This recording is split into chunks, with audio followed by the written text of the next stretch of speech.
Bienvenue à cette exploration du monde fascinant de la robotique, version 2025-2026. On entend beaucoup parler d'IA, de données, mais bon, comment tout ça prend forme dans le monde physique, hein, dans nos usines, nos entrepôts? La robotique, c'est un peu ce chaînon manquant, et elle est en pleine ébullition. C'est ça. Le pont entre le numérique et le réel, en quelque sorte. Exactement. Alors, pour nous éclairer, on va s'appuyer sur des analyses assez récentes qui scrutent le marché, les technoclés, ce qui pousse les entreprises à adopter ces machines, et puis aussi les défis, bien sûr. Oui, parce qu'il y en a un. L'objectif aujourd'hui, essayer de comprendre pourquoi la robotique, c'est plus une option lointaine, mais une question stratégique, là, maintenant, pour beaucoup. Pourquoi maintenant? Et surtout, qu'est-ce que ça change concrètement? Allez, c'est parti pour une analyse en profondeur. Pour commencer, parlons un peu chiffres. On lit des prévisions assez incroyables sur la taille de ce marché. Ça donne une idée de l'ampleur du phénomène, non? Ah oui, absolument. Les chiffres donnent le vertige.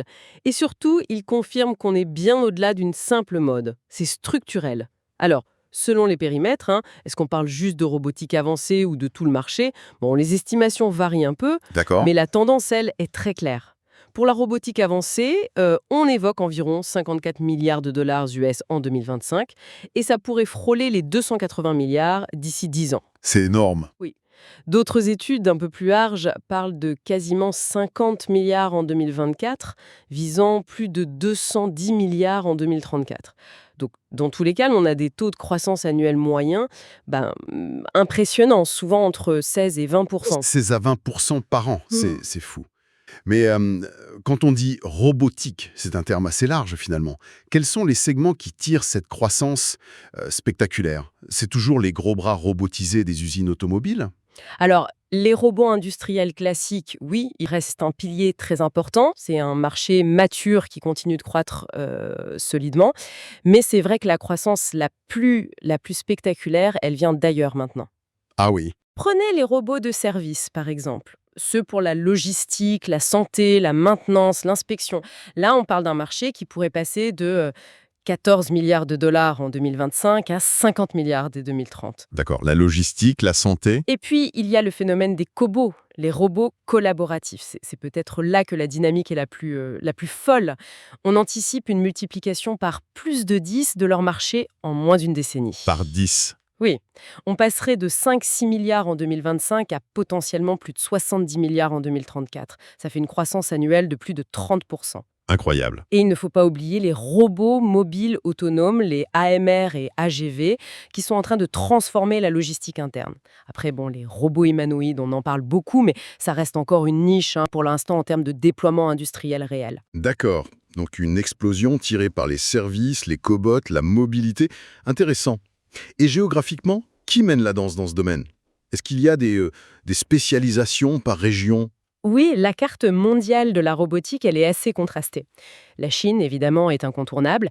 Ils ont une stratégie d'intégration verticale très forte, de la production des composants jusqu'aux solutions complètes.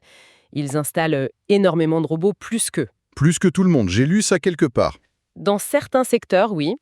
Les États-Unis, eux, se distinguent plutôt par leur avance sur le logiciel, l'IA embarquée. Les géants de la tech investissent massivement là-dedans, notamment sur l'autonomie, l'apprentissage machine. Et l'Europe? On a aussi des acteurs importants, non? On n'est pas juste spectateurs. Ah non, pas du tout. L'Europe a une vraie carte à jouer. Elle a une expertise historique dans l'ingénierie de précision, l'intégration de systèmes complexes, et elle est particulièrement forte sur le segment des cobots, justement. L'Allemagne, l'Italie, la France, on a des champions industriels et des PME très innovantes. Mhm. Et puis, il y a un autre rôle clé de l'Europe, c'est le rôle normatif. Définir les standards de sécurité, de fiabilité, c'est souvent reconnu mondialement et c'est crucial pour bâtir la confiance, pour que ça se déploie vraiment. Cette dimension normative, la sécurité, oui, c'est intéressant. Mais au-delà de ça, on sent presque une dimension géopolitique qui pointe le bout de son nez avec cette compétition autour des technologies clés. C'est indéniable. La maîtrise des composants critiques, les semi-conducteurs spécifiques, les capteurs avancés comme les lidars, les actionneurs précis, ça devient un vrai enjeu de souveraineté technologique. Bien sûr. On voit d'ailleurs des politiques industrielles très volontaristes qui se mettent en place pour sécuriser les chaînes d'approvisionnement. Et puis, les barrières non tarifaires, comme les normes ou les certifications, ça peut aussi jouer un rôle dans cette compétition, forcément. D'accord. Mais Malgré cet engouement, cette compétition, on imagine qu'il reste des freins à l'adoption massive. Tout le monde ne peut pas s'équiper en robot comme ça du jour au lendemain. Non, bien sûr. Le coût initial, ça reste un obstacle majeur, surtout pour les PME, même si, bon, il tend à baisser. L'intégration technique, avec les systèmes existants, les machines, les logiciels, c'est souvent plus complexe que prévu. Oui, j'imagine. Et puis, il y a le facteur humain, le manque de compétences pour opérer, maintenir, programmer ces robots. C'est criant dans beaucoup d'endroits. La réglementation peut aussi parfois être un frein, ou du moins créer de l'incertitude. Mais les moteurs sont plus forts. Bah, disons que face à ça, les moteurs sont très puissants. Les avancées de l'IA rendent les robots plus capables, les capteurs sont meilleurs, moins chers, la standardisation progresse. Et surtout, il y a les pressions économiques et démographiques qui poussent vraiment à l'automatisation. En fait, le vrai défi, souvent, c'est de passer du pilote, qui a bien marché, au déploiement à grande échelle. Voilà le goulot d'étranglement. Le passage à l'échelle. Pour aider à mieux comprendre ce paysage, pourriez-vous nous éclairer un peu sur les grandes catégories de robots que les entreprises regardent le plus souvent? J'entends parler de cobots, d'AMR. C'est quoi la différence concrète, en gros? Oui, c'est une bonne question parce que ces termes, ils recouvrent des réalités bien différentes. On peut simplifier en distinguant trois grandes familles principales aujourd'hui. D'accord. D'abord, les robots industriels classiques. Ça, ce sont les bêtes de somme de l'industrie. Des bras articulés, souvent gros, puissants, très rapides et précis. Ils sont généralement fixes ou sur un rail et travaillent derrière des cages de sécurité. Pensez soudure auto, peinture, manipulation de charges lourdes. La performance brute, quoi. 6 à 12 mois, ça demande une expertise pointue. Ok, famille numéro un. Ensuite. Ensuite, les robots collaboratifs, les fameux cobots. Eux, ils sont conçus pour l'interaction. Ils sont plus légers, plus lents parfois, mais surtout équipés de capteurs et de systèmes qui leur permettent de travailler en toute sécurité à côté des humains, sans cage. Ah oui, la collaboration directe. C'est ça. Et leur programmation est souvent simplifiée, parfois par simple démonstration. On guide le bras, il apprend. Ils sont idéaux pour l'assemblage fin, le contrôle qualité, chargé ou déchargé de machines. Le ticket d'entrée est plus bas, entre 20 000 et 80 000 euros, et le déploiement beaucoup plus rapide, 1 à 3 mois. La limite, par contre, c'est que la charge utile et la portée sont moindres que les gros robots industriels. Logique. Et la troisième famille. La troisième, ce sont les robots mobiles autonomes, les EMR. Là, on parle de déplacement. Ce sont des plateformes roulantes intelligentes qui naviguent toutes seules dans un entrepôt, une usine, pour transporter des marchandises, des pièces, faire des inventaires. Ils remplacent les anciens AGV, c'est ça? Ceux qui suivaient des lignes? Exactement. Les AMR sont beaucoup plus flexibles. Ils cartographient leur environnement, recalculent leur trajet si un obstacle apparaît. C'est vraiment une autre génération. Pour le coup, on est entre 30 000 et 150 000 euros et le déploiement prend 2 à 4 mois. Mais attention, ça dépend beaucoup de la complexité de l'environnement, hein. Le Wi-Fi, l'état des sols, le trafic partagé avec les humains et les chariots. Très clair. Donc, performance brute pour l'industriel, interaction pour le cobo et déplacement pour la MR. Mais est-ce que ces catégories sont si étanches que ça? Ou est-ce que ça se mélange? De moins en moins. Justement, on voit beaucoup d'hybridation. Le Kobo mobile, c'est un excellent exemple. On prend un bras collaboratif et on le monte sur une baise mobile AMR. Ça donne une flexibilité incroyable pour faire plein de tâches différentes dans un atelier. Ah oui, pas bête. Et puis, il y a la perspective des robots polyvalents, qu'on appelle souvent humanoïdes. L'idée, c'est d'avoir une machine capable de faire plusieurs tâches différentes dans des environnements qui ont été pensés pour les humains. Alors attention, on n'y est pas encore pour une adoption massive en industrie, hein. C'est complexe, c'est cher, mais la R&D avance très vite. Comment une entreprise choisit? Alors, c'est un arbitrage entre flexibilité et performance, c'est ça? C'est exactement ça, c'est un arbitrage constant. Est-ce que j'ai besoin de vitesse et de force? Robot industriel. Est-ce que j'ai besoin de travailler avec mes équipes sur des tâches qui changent? Cobot. Est-ce que j'ai besoin de déplacer des choses? AMR. Mais il faut aussi regarder le coût total de possession, le fameux TCO. Le TCO, oui. Total Cost of Ownership. Ça inclut l'achat, bien sûr, mais aussi l'intégration, la formation, la maintenance, la consommation d'énergie. C'est le coût sur toute la durée de vie. Et puis, il y a l'échelle. Un robot qui est parfait pour une PME ne l'est pas forcément pour une multinationale avec des lignes à haute cadence. Et l'intégration logicielle, vous disiez? Ah oui, c'est crucial.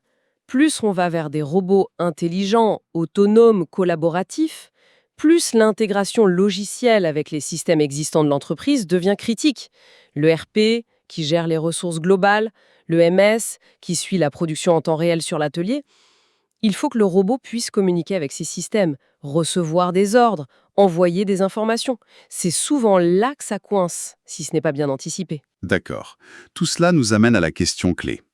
Pourquoi cette accélération si marquée, là, maintenant, en 2025-2026? Qu'est-ce qui fait que, soudain, toutes les planètes semblent alignées?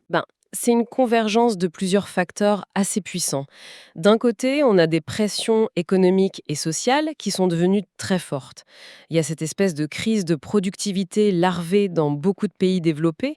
La croissance de la productivité du travail, elle peine à décoller, elle est souvent sous 1% par an. C'est vrai qu'on en parle beaucoup. Oui, les leviers traditionnels s'épuisent un peu. Et la robotique, elle, offre une solution physique, concrète, pour regagner en efficacité. Et les problèmes de main-d'œuvre dont on entend parler partout, ça joue aussi? Ah ça, énormément. Les contraintes démographiques sont réelles. Le vieillissement de la population, moins de jeunes qui arrivent sur le marché du travail, ajouter à ça des difficultés majeures à recruter sur certains postes techniques ou jugés pénibles. Dans l'industrie, dans la logistique, les taux de rotation du personnel peuvent être très élevés et parfois 30 ou 40%. C'est énorme, oui. Dans ce contexte, le robot il n'est plus vu seulement comme un outil de productivité. Il devient une sorte d'assurance continuité, un moyen de pallier le manque de bras ou de stabiliser des équipes là où c'est difficile de recruter et de garder les gens. Donc, d'un côté, une pression économique et humaine forte, et de l'autre, la technologie qui suit, qui est prête. Précisément, c'est là que la maturité technologique entre en jeu. Les progrès en vision par ordinateur, l'IA qu'on peut maintenant embarquer directement sur le robot, on parle de Edge AI, la capacité à fusionner les données de plein de capteurs différents, caméras 3D, capteurs de force LiDAR, les algorithmes de navigation, de planification, tout ça rend les robots bien plus adaptifs, plus sûrs. Ils sont capables de travailler dans des environnements moins structurés qu'avant. Et est-ce que c'est devenu plus facile à utiliser pour les entreprises? Parce que la complexité, c'était quand même un frein majeur. Oui, oui, c'est un point crucial. Les interfaces se simplifient énormément. On peut programmer certains cobots par simple démonstration. On guide le bras, il enregistre le mouvement et il le répète. Les interfaces graphiques sont plus intuitives. Il y a moins besoin d'être un expert en code qu'avant. Ah, ça c'est intéressant. Et surtout, l'usage de la simulation et des jumeaux numériques, ça change vraiment la donne. On peut tester virtuellement toute l'installation robotique, l'optimiser, former les opérateurs, avant même d'avoir acheté le moindre boulon. Ça réduit les risques, ça accélère énormément le déploiement. Et économiquement, ça devient plus abordable aussi. Oui, le coût des composants clés, capteurs, processeurs, moteurs, continue de baisser. C'est l'effet volume, les progrès techniques. Et de plus, on voit émerger des plateformes plus standardisées, plus modulaires. Les fabricants proposent des écosystèmes plus ouverts, un peu comme des app stores pour robots, avec des outils standards. Ça démocratise l'accès, y compris pour les PME. D'accord. Ajoutez à cela les incitations publiques, des aides pour l'industrie 4.0, les crédits d'impôt recherche ou innovation, et la hausse des coûts salariaux dans certains secteurs. Le calcul économique devient de plus en plus favorable à l'investissement robotique. Donc si je résume, une pression économique et démographique forte, une technologie qui est enfin mature, plus accessible, plus facile à utiliser, et un contexte économique qui pousse dans ce sens. C'est vraiment un moment charnière alors. C'est exactement ça. C'est une sorte de tempête parfaite, mais positive, pour l'adoption de la robotique. Ce n'est plus la science-fiction, ce n'est plus réservé qu'aux très grands groupes. La technologie est prête, le besoin est là, et l'écosystème, les intégrateurs, les formateurs commencent à être suffisamment structurés pour accompagner les entreprises. C'est un point d'inflexion très clair, oui. Ok, on a le contexte, les types de robots, le pourquoi maintenant. Mais pour que ce soit moins abstrait, comment ça se traduit sur le terrain? Avez-vous des exemples concrets de ce que font les entreprises avec ces robots-là aujourd'hui? Ah oui, bien sûr, les applications sont de plus en plus variées. On peut penser par exemple à l'idée d'usine Lights Out sans lumière, où certaines lignes, voire des ateliers entiers, tournent de manière autonome la nuit ou le week-end, juste avec une supervision à distance. Bon, c'est encore rare à très grande échelle, mais ça existe. Impressionnant. Dans les PME, on voit beaucoup de cobots sur des postes de contrôle qualité. vérifier des dimensions, détecter des défauts. Ça garantit une constance qu'un humain peut difficilement tenir sur 8 heures. Et ça libère l'opérateur pour des tâches plus complexes, d'analyse ou de réglage. Oui, je vois. Les entrepôts, eux, sont complètement révolutionnés par les AMR. On voit des flottes entières de robots qui transportent les articles vers les préparateurs de commandes, le fameux goods to person, ou qui déplacent des palettes entières. Ça augmente drastiquement la productivité et ça réduit aussi beaucoup la pénibilité. C'est clair que pour la logistique, ça change tout. Et même si c'est plus expérimental pour l'instant, on voit des robots humanoïdes qui sont testés pour des tâches d'inspection dans des zones dangereuses ou pour de l'assistance dans des environnements de service. C'est le début, mais ça montre un peu la direction que ça prend. Ces exemples sont parlants, c'est vrai. Mais on devine que tout n'est pas toujours rose. Quels sont les pièges ou les difficultés récurrentes que rencontrent ces entreprises quand elles se lancent là-dedans? C'est une excellente question, parce que les mêmes défis reviennent très très souvent. Le premier, je dirais, c'est l'intégration technique. Faire parler le nouveau robot avec les vieilles machines, avec le système informatique de gestion, le RP, le MS. C'est souvent sous-estimé. Le dialogue entre les systèmes. Exactement. Par exemple, connecter un AMR au système de gestion d'entrepôt, le WMS, pour qu'il sache où aller chercher quoi, à quel moment. Ça demande un vrai travail d'interface, de configuration, de test. L'intégration technique, d'accord. Quoi d'autre comme difficulté? La gouvernance du projet. Qui est responsable? Quels sont les objectifs clairs, mesurables? Comment on s'assure que le projet avance et qu'il répond bien aux besoins initiaux? Sans un pilotage fort et des objectifs partagés entre l'IT, la production, la maintenance, les RH, les projets robotiques peuvent facilement déraper ou ne pas donner les résultats attendus. ROI de manière précise, surtout au début. On investit non seulement dans du matériel, mais aussi dans de l'apprentissage, de la montée en compétences. Et les bénéfices ne sont pas que financiers. Ils sont aussi sur la qualité, la flexibilité, l'amélioration des conditions de travail. C'est pas toujours facile à quantifier au départ. Et le facteur humain dans tout ça? L'acceptation par les équipes, vous en parliez un peu tout à l'heure. Ah, mais c'est le point crucial. Souvent, c'est même le plus négligé au départ. L'accompagnement du changement est absolument fondamental. Si les opérateurs voient le robot comme une menace ou comme un outil compliqué qu'on leur impose d'en haut sans explication, ça ne marchera pas.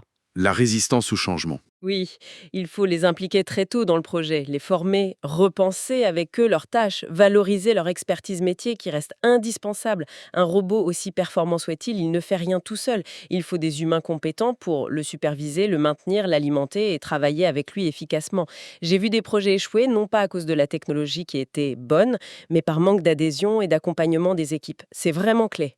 Donc, si on résume les grands enjeux, complexité d'intégration technique et logicielle, besoin criant de compétences nouvelles, la résistance ou l'accompagnement au changement, les questions de sécurité, de fiabilité, et puis cette incertitude sur le ROI initial. Face à tout ça, quelles seraient les recommandations clés pour une entreprise qui veut se lancer ou accélérer dans la robotique aujourd'hui? Alors, quelques principes semblent émerger des expériences réussies. D'abord, commencer petit, mais voir grand. C'est-à-dire démarrer par un projet pilote bien ciblé sur un cas d'usage clair où le gain est mesurable. Ça permet d'apprendre vite, de dérisquer, mais il faut dès le début penser à la généralisation potentielle. D'accord, le pilote intelligent.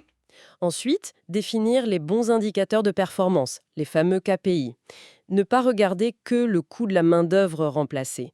Il faut aussi mesurer l'impact sur la qualité, les délais, la flexibilité, la réduction de la pénibilité, peut-être même l'attractivité des postes de travail. Voire plus large que le coût direct. Exactement. Troisième point, investir massivement dans les compétences internes. Former, former, former. Créer des référents internes, des champions de la robotique. C'est un investissement aussi important que le robot lui-même, voire plus sur le long terme. L'information, oui. Quatrièmement, mettre en place une gouvernance claire et un sponsorship fort au niveau de la direction. Il faut que ce soit porté, que les décisions soient prises rapidement. Cinquièmement, ne pas avoir peur de s'appuyer sur l'écosystème externe. Les intégrateurs spécialisés, les centres techniques, les startups, on ne peut pas tout savoir, tout faire en interne, surtout au début. Les partenariats. Oui. Sixièmement, penser standardisation et modularité dès le début. Choisir des solutions qui permettront de monter en échelle plus facilement demain, sans tout réinventer à chaque fois. Et enfin, je le répète, parce que c'est essentiel, mettre l'humain au centre. Implication dès le début, communication transparente, formation adaptée, co-construction des nouveaux modes de travail. C'est vraiment la clé de l'acceptation et de la performance durable de ces systèmes. C'est très clair. On sent vraiment que la robotique, en 2025-2026, c'est un point de bascule. La technologie est là, les besoins sont pressants. Pour les entreprises qui abordent ça de manière stratégique, agile et surtout humaine, ça ressemble à une vraie opportunité de se différencier durablement. Absolument. C'est une vague de fond, il ne faut pas la rater. Et si on se projette un peu à 5 ou 10 ans, on peut imaginer des systèmes encore plus intégrés. La convergence de l'IA, de la robotique, des jumeaux numériques, ça va créer des environnements de production ou de services qui seront hyper adaptatifs, capables d'apprendre et de s'optimiser en continu. L'usine intelligente, vraiment. C'est ça. On peut aussi espérer voir émerger des plateformes robotiques plus ouvertes, plus plug and play, qui faciliteront encore l'adoption, notamment pour les PME qui ont moins de ressources d'ingénierie. Et bien sûr, la progression des robots plus généralistes ou humanoïdes va ouvrir des champs d'application qu'on imagine à peine aujourd'hui. Ce qui nous laisse peut-être avec une dernière question pour la route, une réflexion. Au-delà d'automatiser ce qu'on fait déjà, comment cette arrivée de robots plus capables et cette collaboration homme-machine qui devient de plus en plus fine, comment tout ça pourrait transformer non pas juste des tâches, mais la nature même de certains métiers, voire du travail lui-même? Comment est-ce que la créativité humaine, la valeur ajoutée qu'on apporte, vont se redéfinir dans ce nouveau paysage où on travaille de plus en plus avec des machines intelligentes? Voilà, c'est une question passionnante à méditer pour les années à venir, je trouve.